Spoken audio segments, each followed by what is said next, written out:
사무엘하 21장 15절에서 22절입니다. 키워드는 거인족을 이긴 다윗, 영적 전쟁, 경건의 능력입니다.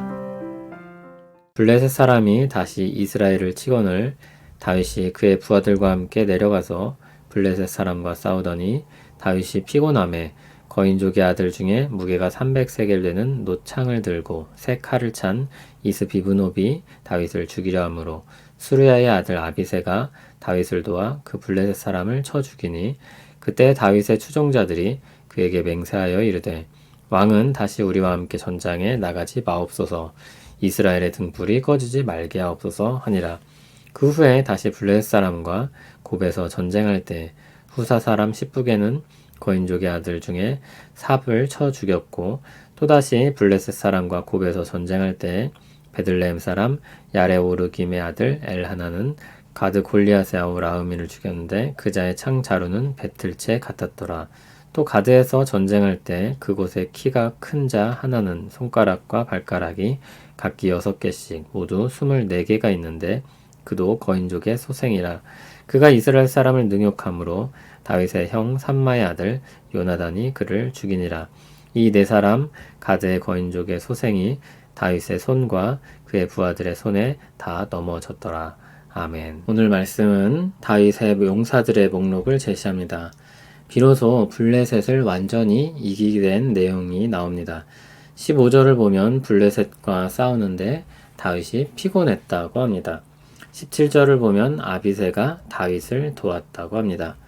이 부분을 너무 주목해서 보면 이전과 달리 다윗의 위상이 떨어진 것처럼 느껴지기도 합니다. 그러나 22절을 보면 다윗의 손과 그의 부하들에게 블레셋 사람들이 다 넘어졌다고 하고 있습니다. 그리고 17절을 보면 다윗을 가리켜서 이스라엘의 등불이라고 부릅니다. 이스라엘의 왕으로서 이스라엘을 이끌어야 할 가장 중요한 인물임을 시사하는 것입니다. 그리고 이것은 충성스러운 신하의 고백입니다.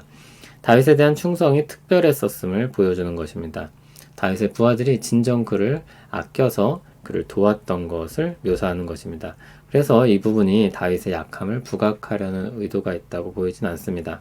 오히려 이 부분의 역사는 다윗의 약함을 말하려는 것이기보다 오히려 잘 조직되고 강력된 다윗의 군대가 결국 블레셋을 이겼다는 내용으로 보는 것이 좋겠습니다. 수르야의 아들 아비새가 다윗을 도와 블레셋 사람 이스비브노브를 죽였습니다. 그는 거인족의 아들이라고 불립니다. 아주 큰 노창과 세 칼을 차고 있었지만 아비새에게 죽고 맙니다. 18절에 또 다른 블레셋 사람과의 싸움이 나옵니다. 후사 사람 십부게가 거인족의 아들 삽을 쳐 죽였습니다. 19절에 또 다른 싸움이 나옵니다. 베들레헴 사람 엘하나니 골리앗의 아우 라흐미를 죽입니다. 원래 여기 골리앗을 죽였다 이렇게 돼 있는데 역대상 20장 5절을 보면 골리앗의 아우 라흐미를 죽였다고 기록합니다.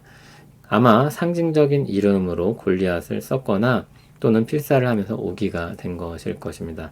어쨌든 번역에서는 그것을 바로 잡았습니다. 그의 창 자루가 배틀채 같다고 했는데 배를 짤 때 왔다 갔다 하는 실을 엮는 긴 막대기를 뜻합니다.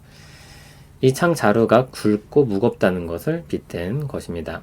20절을 보면 블레셋 가드에서 또 싸움이 있습니다. 키가 큰 사람이 블레셋 진영에서 나옵니다. 손가락과 발가락이 각기 6개씩 24개입니다. 강력한 사람이었다는 의미입니다. 다윗의 형 삼마의 아들 요나단이 그를 죽입니다. 네 사람은 모두 거인족으로 크고 강력한 사람이었습니다. 그럼에도 다윗과 그의 군대가 용사들이 모두 이기고 승리합니다. 앞에서는 언약을 지켜 그 신실함으로 말미암아 비를 내리게 한 다윗에 대해 말했습니다. 풍요의 복을 주신 것입니다. 오늘 부분은 대적들과 싸워 이겨 평화를 얻게 된 사실을 보여줍니다. 평화를 얻기 위해서는 용사들의 싸움이 필요합니다. 그리고 대적들을 이길 때 비로소 평화가 찾아옵니다. 우리 주 예수 그리스도는 우리를 위해서 모든 죄의 권세를 꺾으셨습니다. 싸워서 이기셨습니다.